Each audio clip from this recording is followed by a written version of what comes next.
Rise and shine, it's a brand new day. Can and can take the stage, ready to play. Weekdays at 10, the cars on the scene. Coffee in hand, they're living the dream. Aggression in the voice, got the whole town awake. Bringing fire to the mic, make no mistake. Shows in the corner, spitting out facts. Dropping truth bombs, ain't holding back. Can and can in the morning, feel the heat. From 10 a.m. CST, can take a seat. We live and loud, that break in the mind.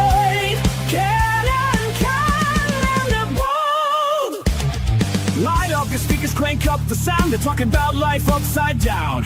Opinions exploding like a sonic blast. In the studio, they're built to last. With passion and grit, they engage and ignite. Every single week, their foes can't fight. From sports to politics, This is a Huddle Sports Network broadcast. You can find us on Roku TV, Amazon Fire TV, Facebook, and of course YouTube. Get all your NFL news here first. Good morning. Welcome to another edition of Ken and Ken in the Morning. We have a Ken and we have a Joe this morning. Why can I not hear anything? I love Fred's comment. You got to I don't come back. understand. Come back and come back in. Yeah, out and I love Fred's comment.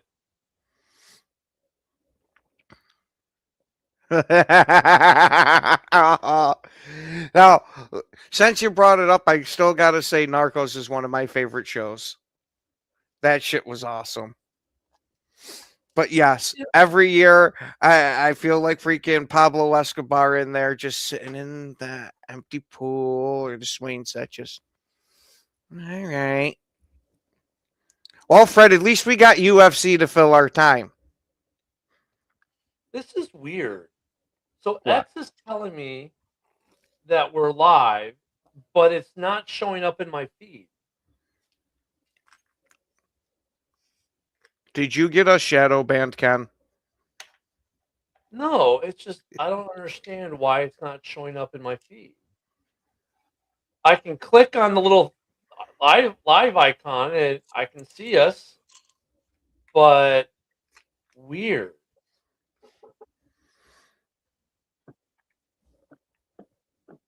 Very strange.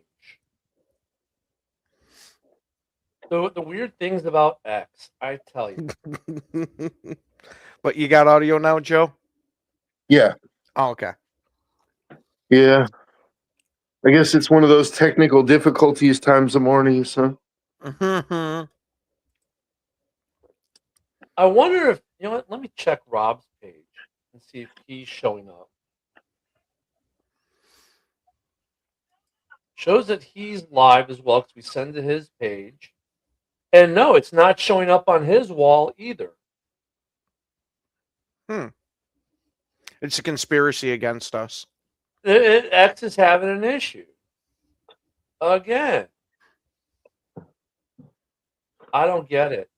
So we got the combine coming up. Mm-hmm. And Joe, since you're our resident college guy, who should we be looking for to be kind of combine standouts? Just a couple. Obviously, I'm not asking you to go through the whole fucking list. yeah. I mean, it just depends on what you mean by standouts. Like, Who's going to test real well at the combine? right. I understand that part, but there's guys that are going to test well that it's going to take them from 6th round or 7th round picks to like 4th round picks, right? Mm-hmm.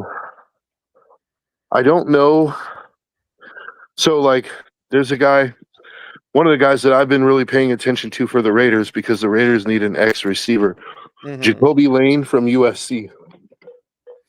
He's projected to run like a 4.5 something, right? Mm-hmm. If he can crack that 4.4, like just 4.49, you know what I mean? If he could just get into that 4.4 range, I think he could bump himself up to a 1st round pick from a 2nd or 3rd. I think Trinidad Chambliss, the quarterback for Ole Miss, he already did it. He was looked at as a day 3 guy. Mm-hmm. And after his playoff performance, like I feel like he earned it. He's projected now to go in like the 2nd round, possibly even at the the late first. So if he decides to actually throw and he can show off his skills, I feel like he could be somebody where he might be the second quarterback off the board Oh, no instead of shit. Ty Simpson. Like people might be to take a chance, even though his measurables not what you would have. They're not elite He's not measurables what you would expect. So is it as in like he's not your prototypical quarterback size, or is it? Yeah, more he's like 5'10" or 5'11", and he's like 200 pounds.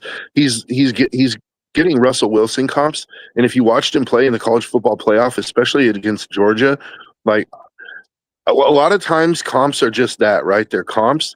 Mhm. But when I watched him play this season, dude, like I was like, I could see exactly why they're calling him the Russell Wilson, giving him the Russell Wilson comp. He looks like a young prime Russell Wilson. Like Oh, no shit. he's got tremendous backyard football ability. Like when the play breaks down, he can move around in the pocket. He has really good deep ball accuracy, especially on those broken plays. His short and his intermediate game is pretty good too. His short game, everybody has a weakness. I wouldn't say he's as bad as like an Anthony Richardson or something like that. Mhm. But if you have one area of his game where I think an NFL coaching staff could really like dial it in, that would be it. But I would look at him. I think he'll be a riser in the draft if he performs well at the combine. And then there's a linebacker that I'm looking at. His name is Torian York, and the dude is like he's a sideline to sideline guy. He's a little bit undersized, but I feel like if he can run well, that he'll end up somewhere. Like right now, he's projected as like a third, maybe a fourth round pick. If he Mhm. can run well, like, and his tape holds up, who knows? Maybe he could climb into the second round. I don't think he'll be a first rounder because I think there might be one linebacker that goes in the first round this year. Linebackers just don't go in the first round anymore. Yeah. you know? Yeah, it's very rare you see that. It's only a couple of guys, if that. Now, as far as like question marks, like I'm curious to see where Elijah Surratt goes. He was the main receiver for Fernando Mendoza at Indiana. Like he's projected to go in like the second or the third. It's anybody's guess. But I'm Mhm. just curious to see where and when he goes. And Zachariah Branch from Georgia. Zachariah Branch, to me, he's a receiver that has all the tools. Like I'm surprised that they're not viewing him as a first round pick, like at least a late first round pick, but he's projected somewhere in the second or third. The dude's got speed. He's got hands. Like he's somebody that I would be watching out for too. 5 linebackers in the last 3 years went first round. Yeah, Interesting. I was gonna say that seems a little thin, but it goes to the point that we were kind of trying to make there, that you only get a handful of linebackers. Yeah, and when I say linebackers don't go in the first round, what I mean is how many receivers and offensive tackles go in the first round? Like, Or your corners. defensive I mean, edges. it kind of depends on the draft class that you have that year. Yeah. Lacking in a bunch of talented quarterbacks, like receivers, we had a bunch go in the first round 2 years ago, right? I Mhm. mean, linebackers, yeah. I mean, if you get a good group and there's a need in the league at the position, you could get 5 or 6 if there's enough talent to meet the demand. That's the hard part about this, right? It's like, is there enough good linebackers to meet the teams that really would want to take one in the first round? And if there isn't, that's why, so I mean, there's some of that need, demand meeting the need, vice versa. And of course, free agency. Like when we're always talking about this part of the year, this is always the fun part or tricky part, because like free agency is going to dictate so much to what teams do, because they're either going to get the free agent they want or they're letting a guy walk. I mean, there's that. So it's like, who's going to go where? Like, that's the hard part. Like, there's very few people in the draft that right up, like, okay, Mendoza, we know where he's going. But after that, it gets tricky because now you get free agency. Tua, they're looking to trade Tua. The Keebler Elf, they're looking to trade him. Right? Those are two quarterbacks that are on the move. Now, teams that might be thinking of drafting a quarterback might not. But now you got two teams that weren't initially in the mix for a quarterback that will be. I mean, the free agent market is going to dictate so much. Like if you're the Bears, you're looking for an edge. Well, let's say you sign an edge like Khalil Mack on a 2-year deal. Are you drafting an edge now? Probably not. Well, I was going to say you might still draft one, but way down in the draft at that because point. the Bears have Booker, so they'll sweat and Booker still, so they probably wouldn't. They would probably draft more depth at defensive line, like in the interior, not on the edge, or an offensive line. So I mean, even when it comes to receivers, it'll be interesting because there's some good receivers on the move. Now, if let's say they could get Romeo Doubs, and the kid from Indiana is projected to be a number 1 in the league, wouldn't it be something if the Raiders got their quarterback from Indiana and his receiver in the second round and then signed Dobbs? All of a sudden, you got a receiving core to go with your tight end and running back, and you have $100 million, and you spend that money on the right tackle and the center you need. Oh, you have an offense all of a sudden. So there are so many moving pieces, and the combine to me sucks because it's just another overhyped machine. We see it every year. Richardson, talking about you, a guy who should never even sniff the first round goes 15 because he had a great combine. The combine at this point, they have so much tape on these guys from college. They get the 15-minute conversation, which I just heard a GM. It's a guy from the Chargers. Chargers have a bunch of YouTube videos out, which are kind of cool. And they did one where they were talking about the movie Draft Day, right? How realistic it was. It was actually a good little video. And they were asked, somehow the combine got asked or got brought up. It's like, by the combine, like you already know so much. They've been doing work on this kid for a year, 2, 3 years. The combine, like you're just gonna know his personality a little bit. That's it.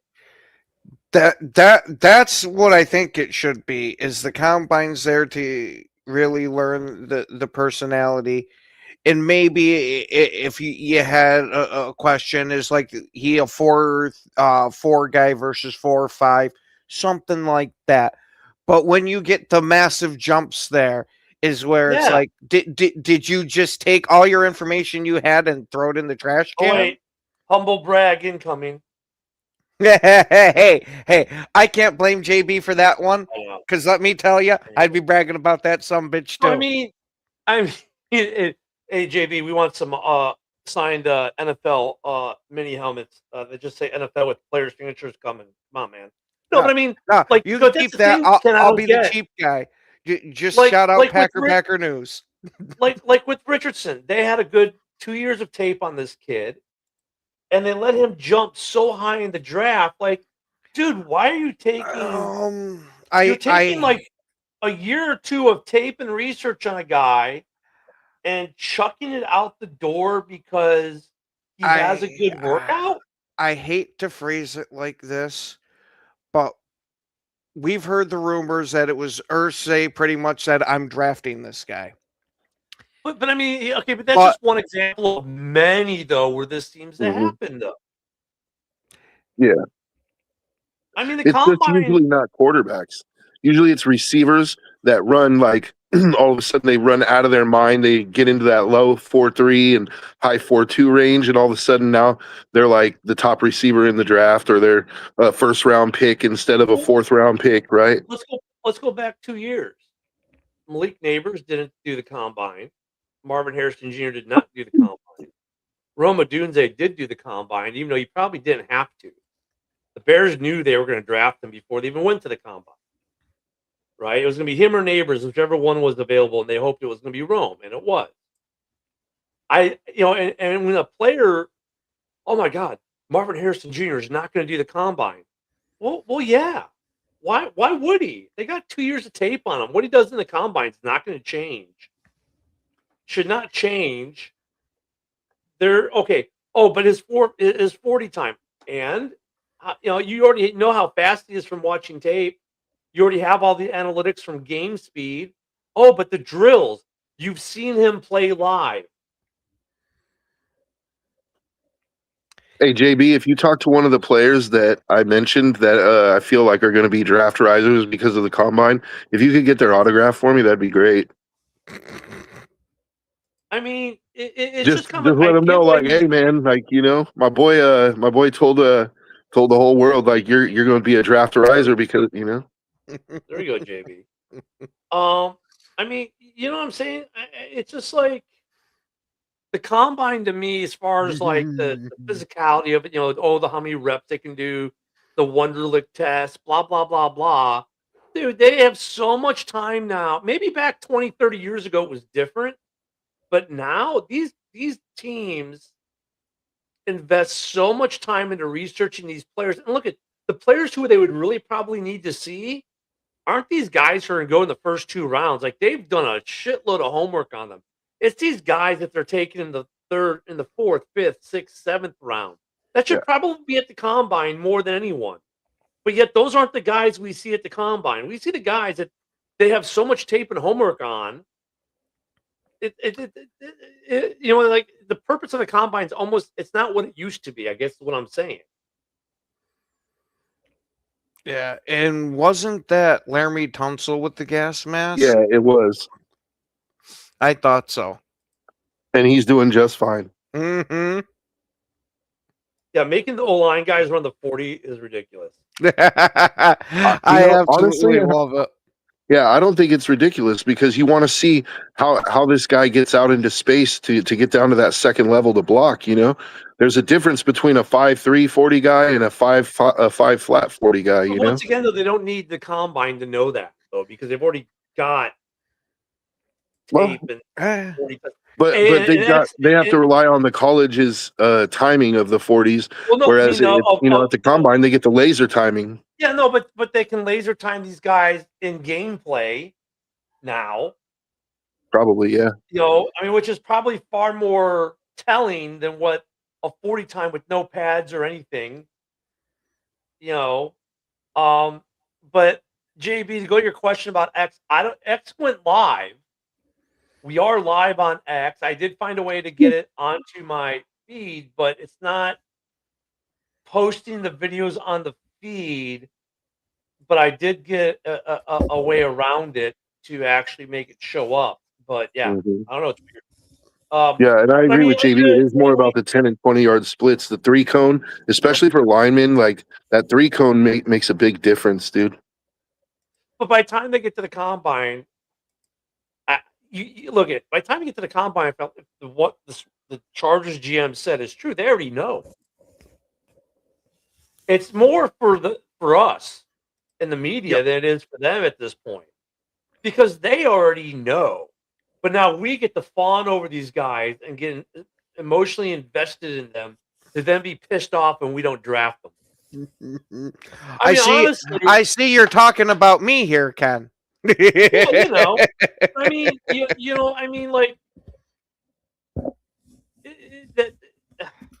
that just seems what it is. I mean, you listen. What's the name of the GM for the Bolts? But the video he was on, it's like they put so much homework. They know. They already know what they want. They already know their depth. 8, 9, 10 guys deep. They've done 2 years, 3 years of homework on these guys.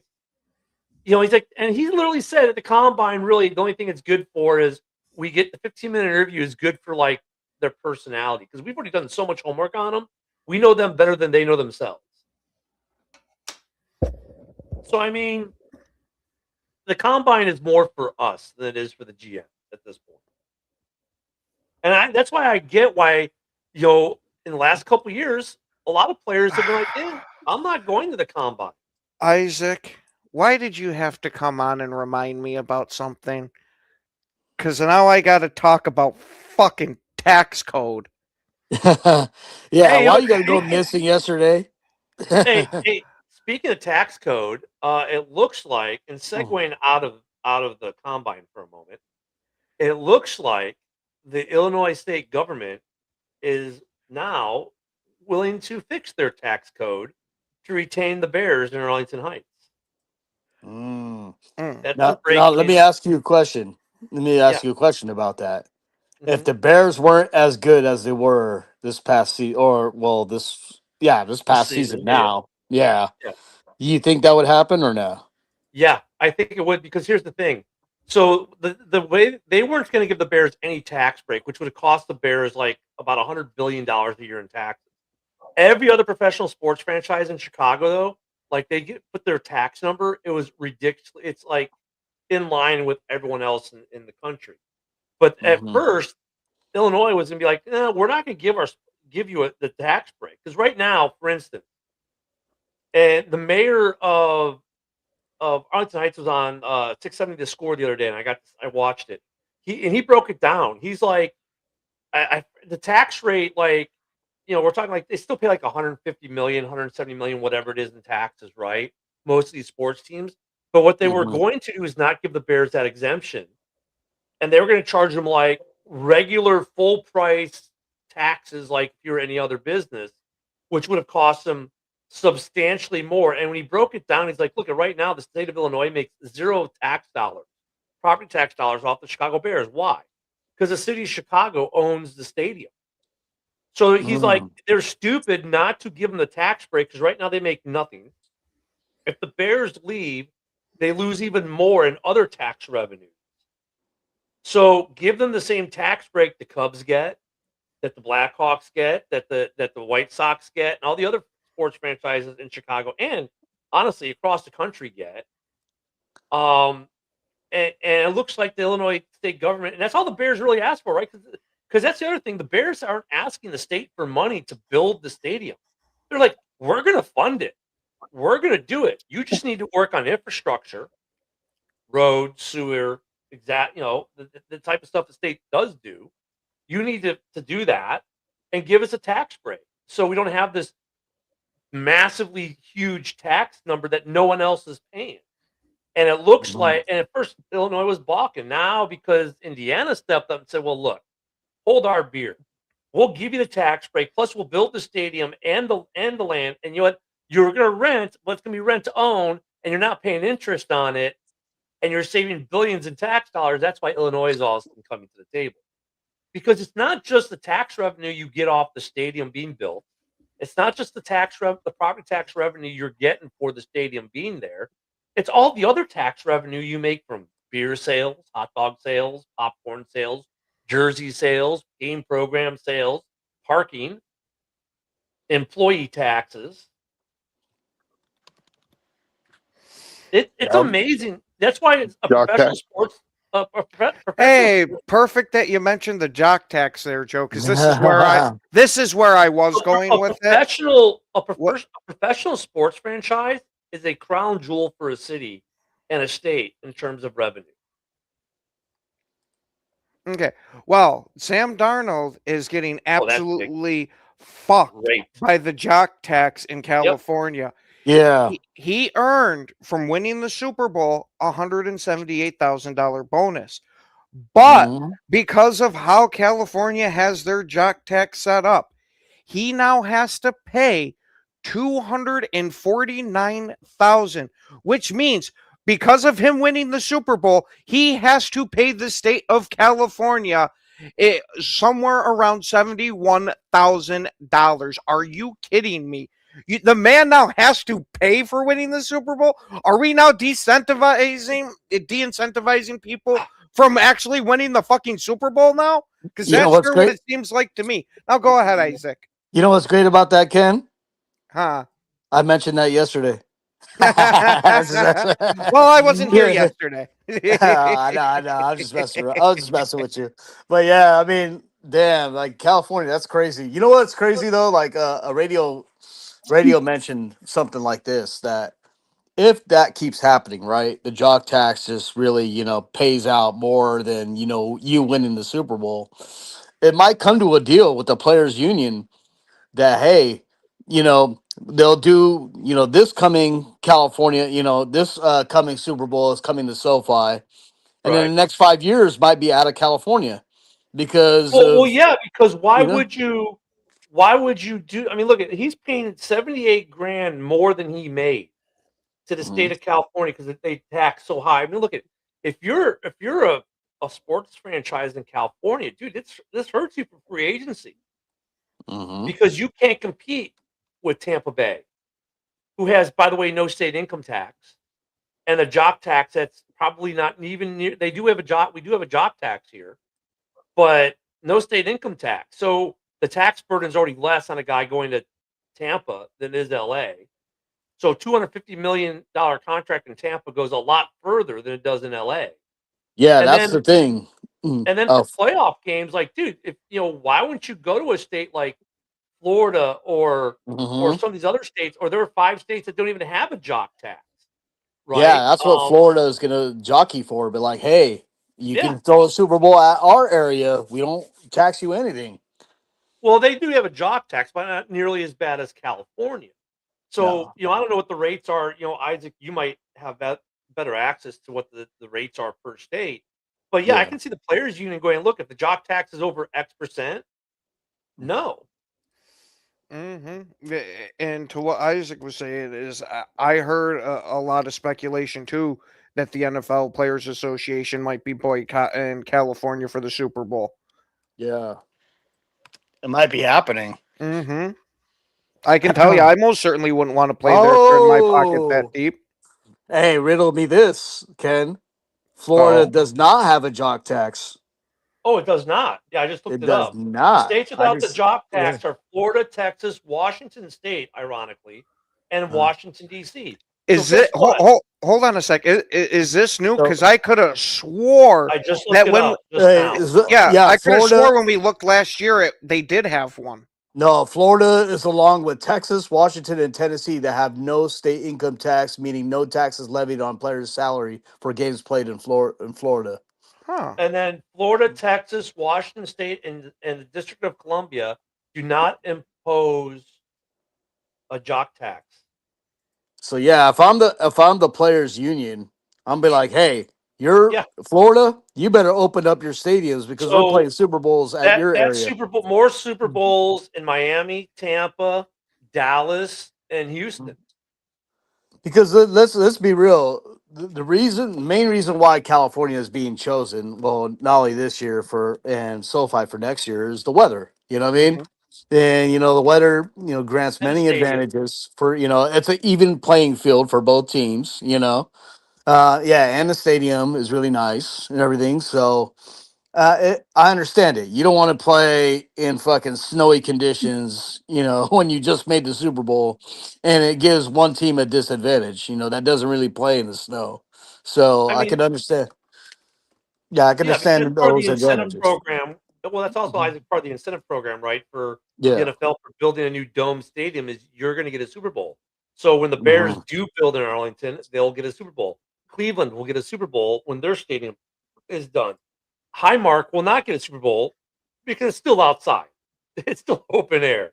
Um, Yeah. but that's part of the incentive. But if the jock taxes get so bad, where you get like Sam Darnold, and I get it, these guys aren't like the average American people. They make a lot of money, but still, dude, he's overtaxed on this. If you're losing money to play because of the taxes, because the That's concurrent amount insane. of days you played in California now is 7 days or whatever. Um, it's ridiculous, and it's just like if I'm the NFLPA, I'm like, dude, no, we're going to places where we're not losing money to play the game. The NFL makes a boatload of money still, and the state makes a boatload of money, but the players are now losing money to play. I mean, I can see the pushback on that though too. You know what I mean? Like, a lot of it's a gray area, right? Because now California's be like, hey, now you're not playing any more Super Bowls in our area. And then it's going to become a legal mess. I well, already no, see. no, it's but how could they legally do anything? The NFL will be and say, look, we're choosing not to play games in your state because your taxes are so high. Our players are losing money. We don't. It's like right to work. I don't have to go to play in your state. Be happy you still have franchises that we haven't allowed them to move yet. Well, as a California resident, can I just point something out? California, California, like they're going to get their money one way or the other because they already tried like getting when they raised the taxes so high that wealthy businesses started to move out of state. Yeah, and I don't want California that actually years tried to after we- California tried to actually pass basically a leaving tax where if you leave, you still have to pay us taxes. for 10 Like, years. Yeah. And so didn't go far. California, if they stop playing Super Bowls in California, guess what? California is just going to up the jock tax for the games that you do play in Yeah, California. but then they're Well, gonna start losing franchise. I'd start pulling them out too. Yeah, and look at and here's the thing too. A lot of people don't understand this. Like the jock tax is based off their salary. In the playoffs, these guys, their contracts, dude, it's not like the regular season. Their contracts cover the 17 game regular season, not the playoffs. The money these guys are making in playoffs is all bonus money. It's not their salaries. Oh, we have a jag off. But I mean, right? I mean, correct me if I'm wrong, but I believe I heard What was this right. That okay, like if let's say Joe, let's say you play for the Raiders and you sign just for sake of argument, a $17 million contract. So that means $17 million, 17 games, each game checks $1 million. Once you make the playoffs, dude, your contract, that's not what you're making.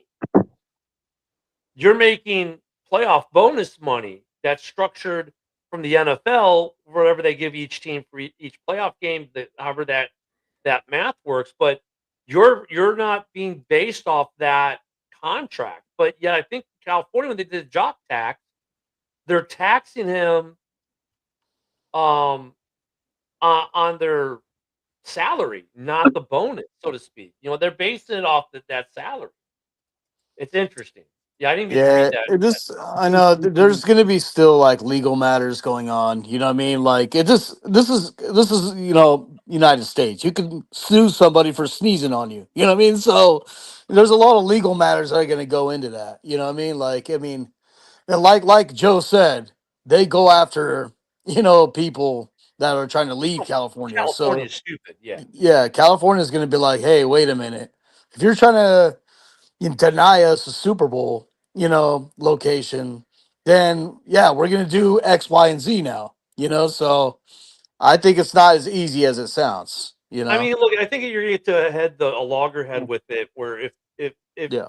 Sam Darnold's losing money, you got to figure other guys are losing money, and they're gonna go to the NFLPA and say, look, we're not gonna play games in the state if we're losing money to play here. And the NFL does not have to give California a Super Bowl ever again if it does not want to.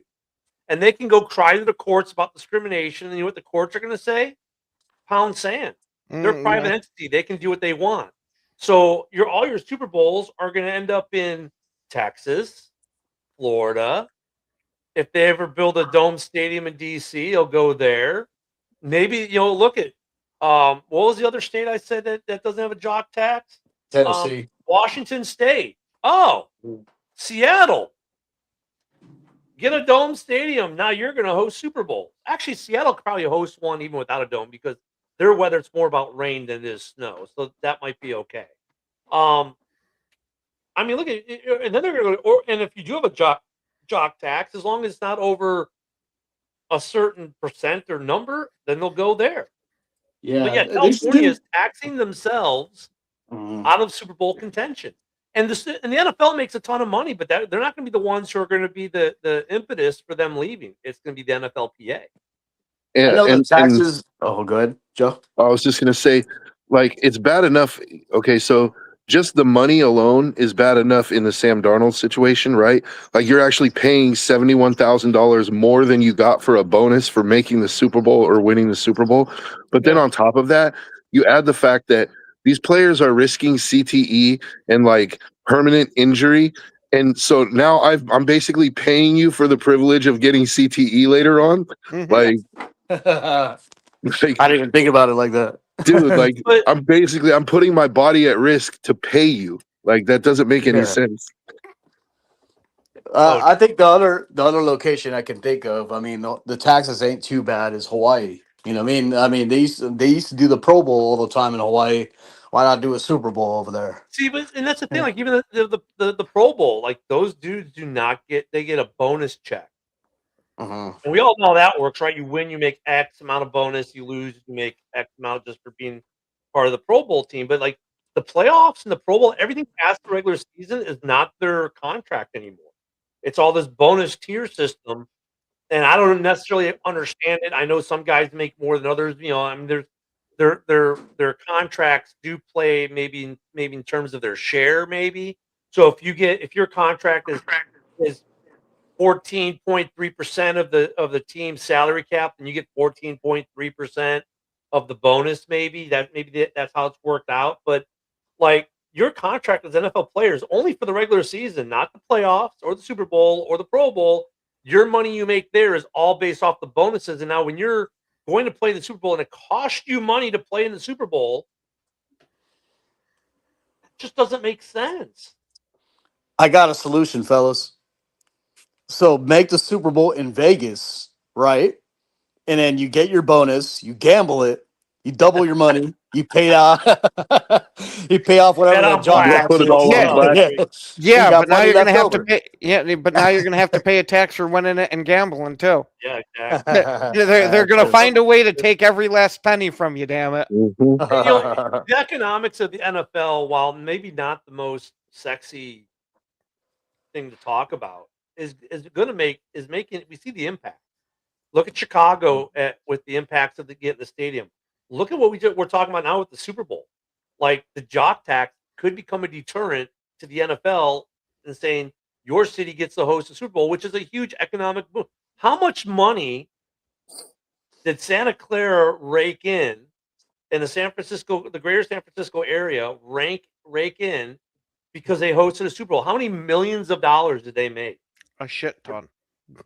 You know, I also let's not forget about the owners in this, because after player salaries and everything that they pay, they're clearing $1 billion a year, right? Yes. So why would it kill them to, like, you have 53 guys on your roster? If you win the Super Bowl, $1 million bonus for every player on the roster Because they're and still your going to get coaching jock staff. taxed.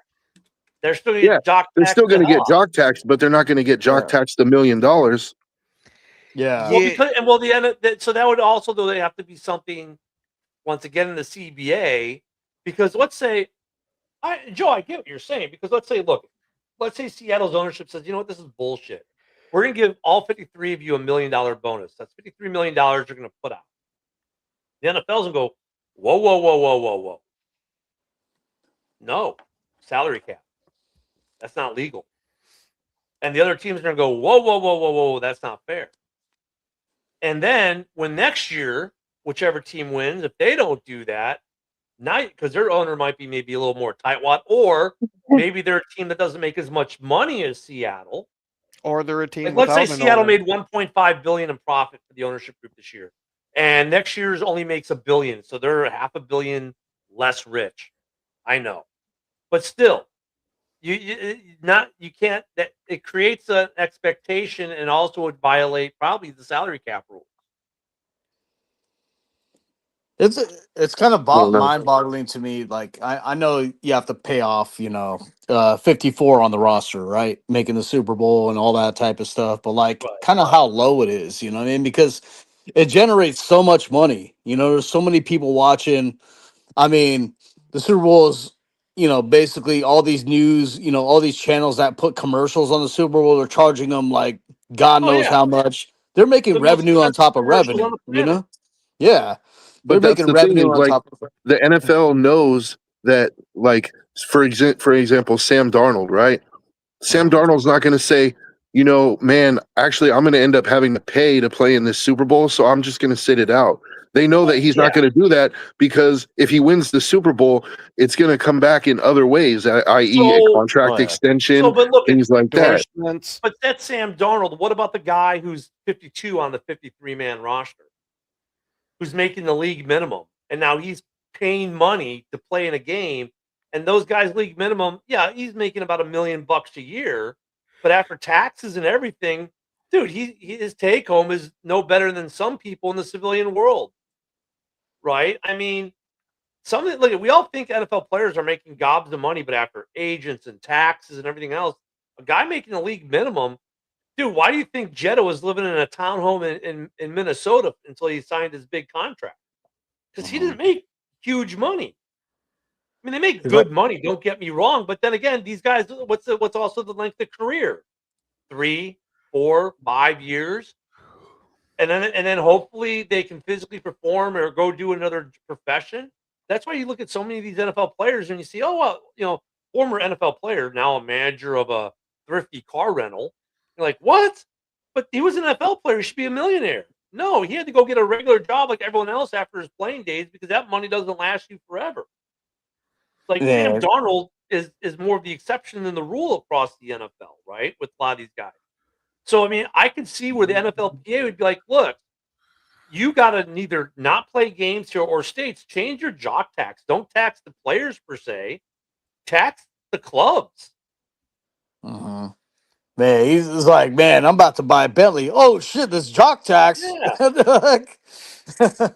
I mean, and at some point, if you're taxing the players so much, then the California teams will be harder for them to draw players, right? Because look, I can sign a $250 million contract in Florida, or I can sign in LA. Which one's financially more beneficial for me? And then you always have that one guy. Like, there's going to be one guy on that Seahawks roster, one of the young guys, who doesn't really know anything about money, and he's going to take that $180,000 game check and go buy a Lambo, and then all of a sudden that tax bill is going to show up, and he's going to be like, "What the fuck?" Like, yeah, that's my scenario about the Bentley. Like, oh man, I'm about to buy a Bentley. At some point, this tax situation. I mean, look, we know that we see how the states are working with the franchises to build stadiums and stuff like that. Great, that's part of the battle. But now, if you're making where the player that these teams aren't going to be able to sign players because, if I offer Joe, if Ken and I are opposing teams and Joe's a free agent, Ken's in LA, I'm in Miami. We both offer him a 3-year, $60 million contract. Financially speaking, he's coming to Miami. Yeah. Because it's an extra $6 or $7 million. Easy. Because now you got 8 game checks that there's no jock tax on your home games. You have no state income tax across the board. I mean, that's a lot of money, right? So I mean, it's gonna. I mean, this argument's always been there, but it's getting worse for California. And yeah, Joe, when they try to do that, you have to pay tax wealth tax. You need to pay for 10 years once you left the state. I would have loved to see California pass it because it would have gotten struck down by the courts in like a nanosecond. Mm-hmm. Because now, like, can you imagine? Well, Elon, you used to live in California, now live in Texas, but we're going to charge you taxes, personal income tax for 10 years for the money you're making now that you live in Texas because you left California. Yeah, good luck with that. Especially when the reason you left California was because the taxes were already too high. Yeah. Like, well, Joe's currently more happy about Clint Kubiak and Mark Davis wanting Crosby on the team. That's he chooses over the money right now. I saw that this morning too, and I was like, thank God they said that. 'Cause that's going to put a lot of this to rest. Well, no, it won't, because the clickbaiters will still clickbait, but it should put a lot of it to rest. Yeah, it was still fun to have the discussion yesterday, but yeah, I mean, like you go to Vegas because Vegas has got a better tax system than LA, and it's only Vegas has no state income tax. Yeah. You're gonna go to Vegas, and you can still get all the trappings of LA, only being 2.5 hours away. Well, without traffic. With traffic, it can be an 8-hour drive. But I mean, Sam Darnold, he played in San Francisco. He's used to the jock tax and all that type of stuff. But like, still, yeah, like you said, Ken, all the other players that are not even making, basically the bare minimum. It's not even just the players, though. It's everyone that goes. It's everyone on the team. It's the trainers, the coaches, all the staff pays that tax. Now look the franchise can do things to help the staff. They can give them bonuses to make up for the tax and get away with it in their home states. See, this is right? where owners can step up, right? I They mean, could. they make billions and billions of dollars. But You know, but but they're well, look at the. I mean, they can in terms of everyone but the players. yeah. Because once you try to do something for the players, now you've got the CBA and the salary cap to deal with.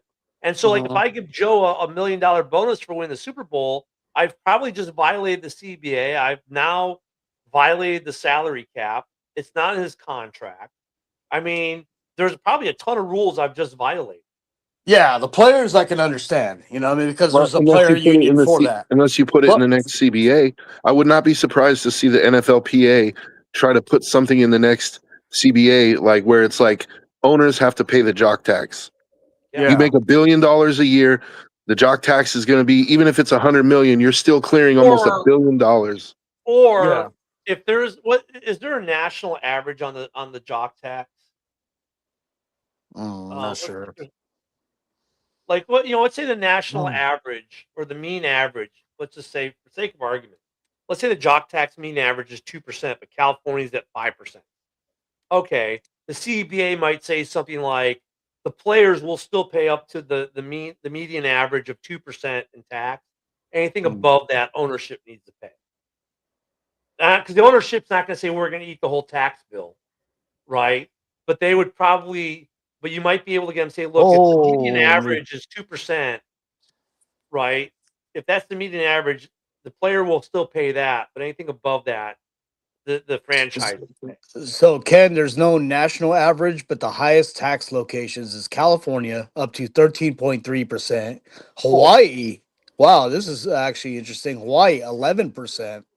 Well, New now you know why York, the Pro Bowl's not there. yeah, no, right. New York, 10.9%.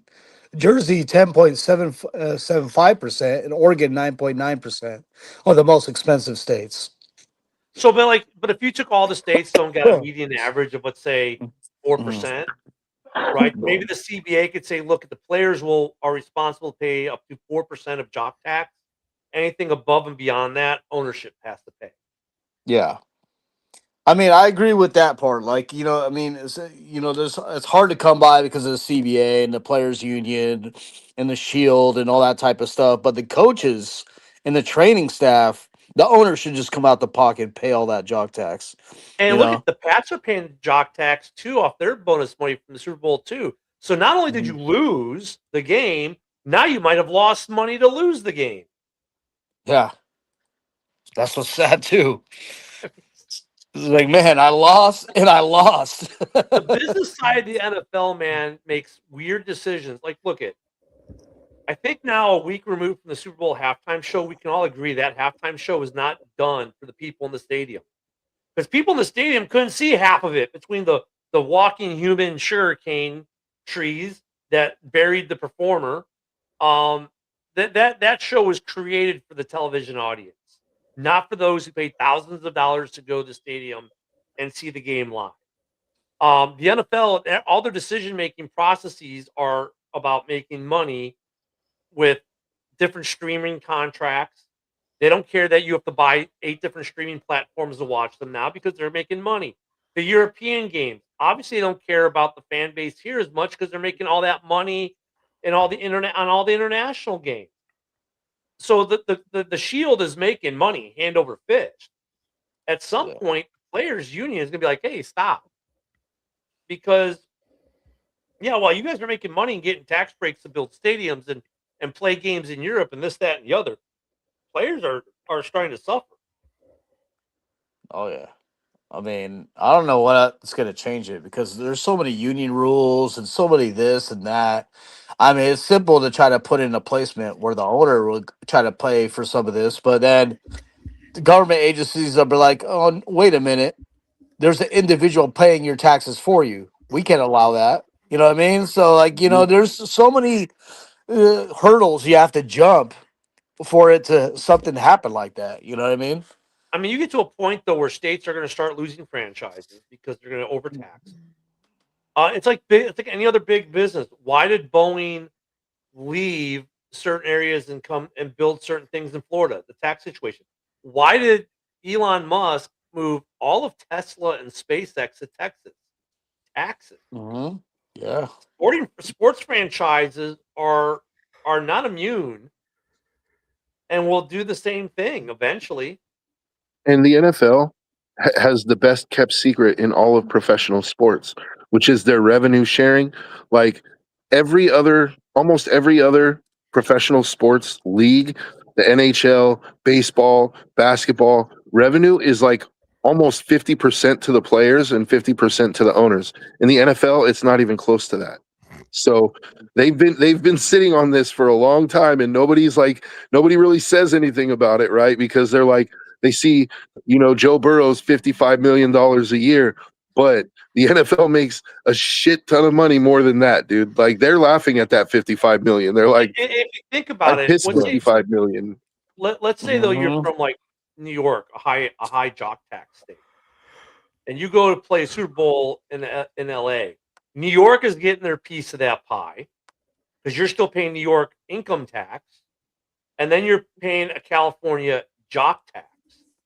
So you're getting double taxed from two different. One state's taxing one thing, the other state's taxing another. Oh, and you're paying the state income tax. Now, if you're a Florida athlete, you're only paying the tax in California. You don't have a tax you owe Florida.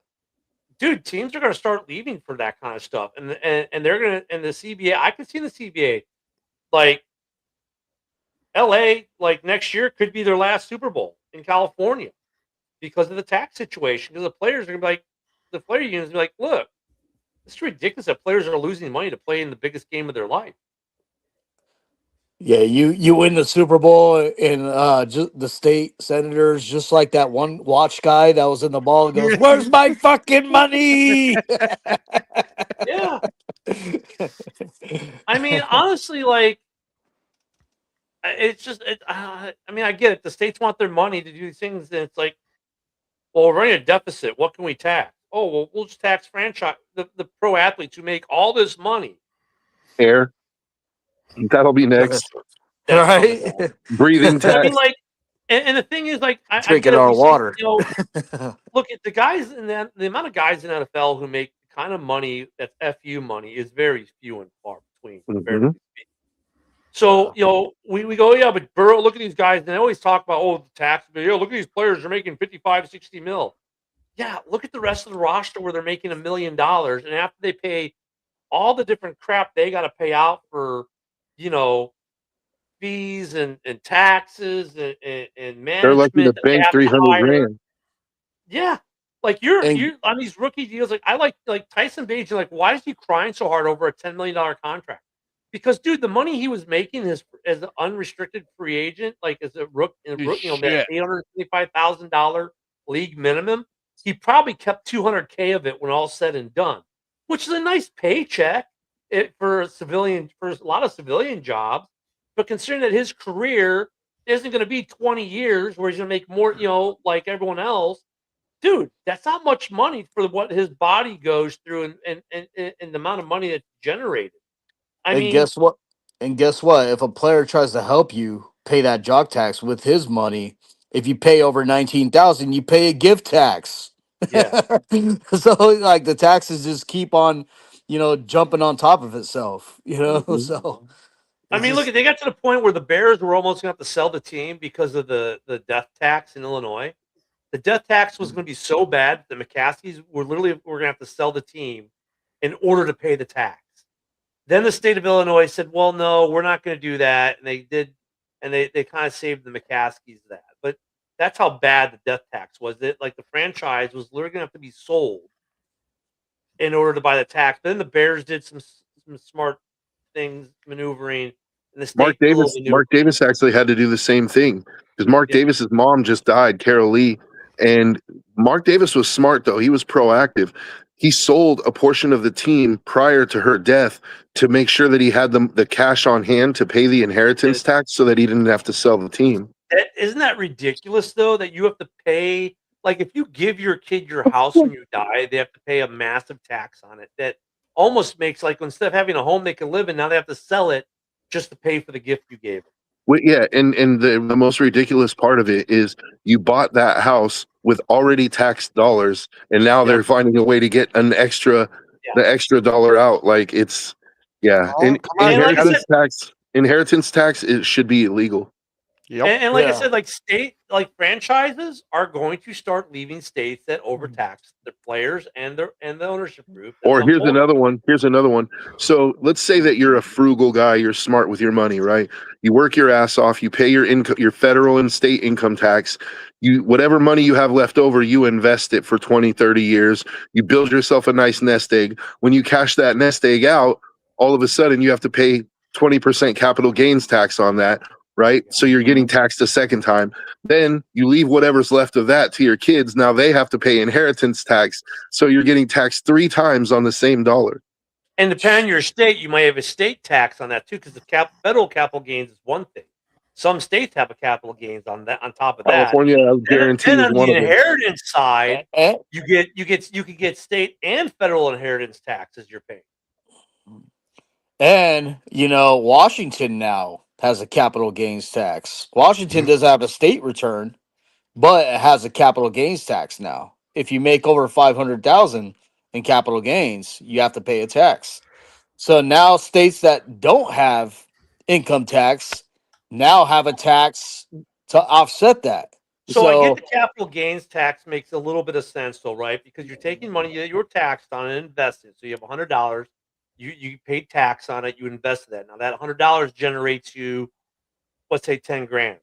Okay, taxing part of that 10 grand because it's income that's been generated makes a little bit of sense. It does make a little bit of sense to generate that to tax that. But then like when it's inherited because of death, to tax it another time to me makes no sense.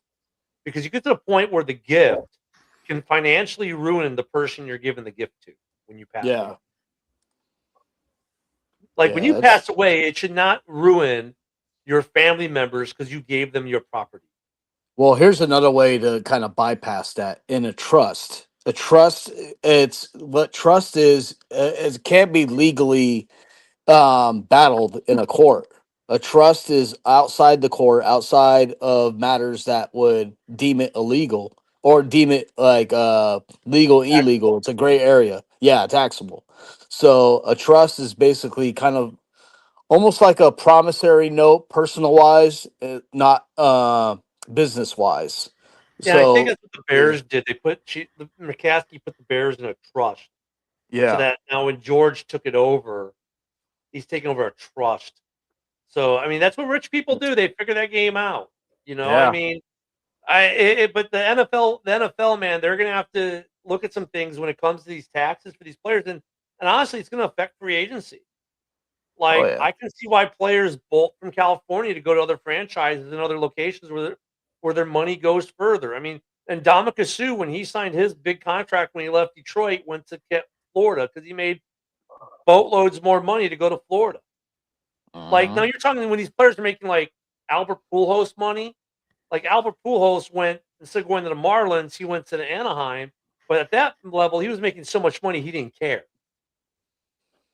So for those players, that's probably still going to exist. But for your lesser players, if you're like Malik Willis, and this is your one contract you might get, and it's a $20 million offer for, let's say, 3 years, and you got a choice of going to LA or Miami, oh, you're going to Miami Oh yeah. because your career is going to be shorter and you need to maximize your money. That's why you're seeing a lot of players going towards Florida and these Yeah. or Texas, these teams, Why do you think certain wide receivers that play for Tampa never leave? Yeah. Right. Like Evans gets offered the same contract on a Super Bowl contending team. Is like, yeah, it's okay, partner. I'll take my money here in Tampa. Right. Yeah, Texas too. Texas is like, hey, there's no state tax. I mean, there's a high real estate tax, but Yeah. but no Well, state boys, tax. we're in the off season. These are the types of discussions we're going to have, plus player movement, which we should start seeing here momentarily, and the draft combine in about a week and a half. We'll talk about the overinflation and stuff like that. JB, who's on next, who just got credentialed, will be there. So we'll have some good reports from him, hopefully. He's up next. Hopefully, X fixes itself. But thank you guys for joining us this morning. Everyone have a great hump day. Don't forget the MMA show at 2 p.m. Central today. And we'll see the rest of you tomorrow. Pay your jock tax.